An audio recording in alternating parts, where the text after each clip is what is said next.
আসসালামু আলাইকুম, কেমন আছেন সবাই? আশা করি আল্লাহর রহমতে সবাই অনেক ভালো আছেন। আর আমি টিনা চলে আসলাম আজকে নতুন একটা ব্লগ নিয়ে।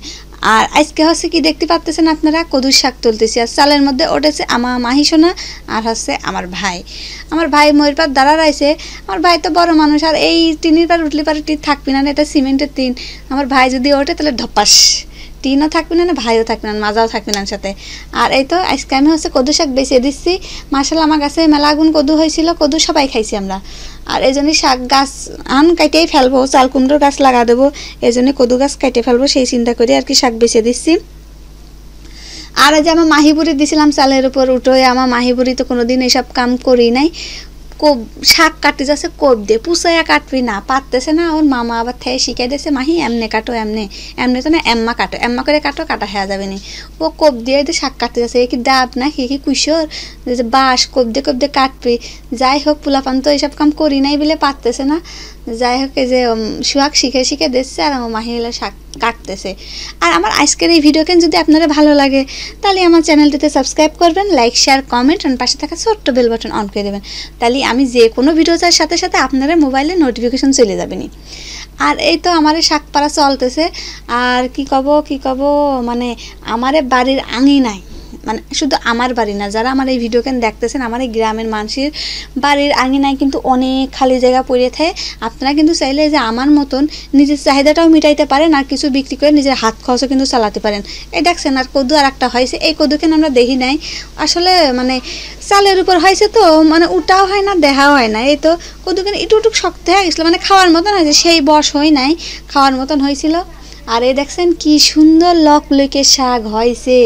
এই শাক যদি ঢাকার শহরের মানুষ কিনে খাতে চাইতো, এইটুক শাক নিতে না 50 টাকা, আর এই জায়গায় আমি 20 টাকার শাক বিক্রি করতেছি। আর আমি তো সার ফাঁস কোনো কিছুই দিই নাই, মানে একদম মাঠেতে মাটি নিয়ে এসে বালতির মধ্যে গিয়ে লাগাইছিলাম, ছোট্ট একটা বালতিতে লাগাইছিলাম। আর আমার গাছ যে এত ভালো হয়েছিল, মানে আগা কিন্তু ফাইন ঝুলে পড়েছিল, সেইটা আবার আমার মা আবার তুলে উপরের দিক দিয়ে দিছে। এই জন্যই মানে আগাগুন দেখা যাচ্ছিল না, আগাগুন সব চালের পার। আর মেলা শাক রয়েছে কিন্তু। আর এই তো কদুকেন একটা বড় পেয়ারার মতন। আর আমার এই গাছের আমি ভাবছিলাম লম্বা কদু হবে না, এখন দেখি না গোল কদু হয়েছে। আমার কাছে গোল কদু দেখতেই বেশি ফাইন লাগে। আর কি সুন্দর হয়েছে, ডেলি একেবারে মানে পরানটা জুড়ো যায়। আর নিজের গাছের লাগানো কদু, সেটা কি আর মানে কি করে বুঝাবো আমার মনের কথা, আমি আসলে বুঝাইতে পারতেছি না। আর এই তো আমার মাহিবুড়ি কাজ কাম শিখে যাচ্ছে, ও মইতে ওটা শিখে গেছে। ঘরে চালের আগে বারান্দার চাল পরিষ্কার করেছিলাম, আমি বড় মাস, আর আমার হচ্ছে ভয় করে, আমি উঠতে পারি না। এই জন্য মাহির দিয়ে এসব কাম করাচ্ছি, মাহিও বড় হয়ে গেছে। আর আমার মাহিবুড়ির জন্য দোয়া করবেন, ও যেন ভালোভাবে একজন ভালো মানুষ হতে পারে, সুস্থভাবে যেন বাঁচতে পারে, এই দোয়া সবাই করবেন। আর এই তো আমার কদু কি ভাল লাগতেছে, আমি বলে বোঝাতে পারতেছি না। আর এখন কিন্তু আমার শসা গাছ দেখাবো আপনারে।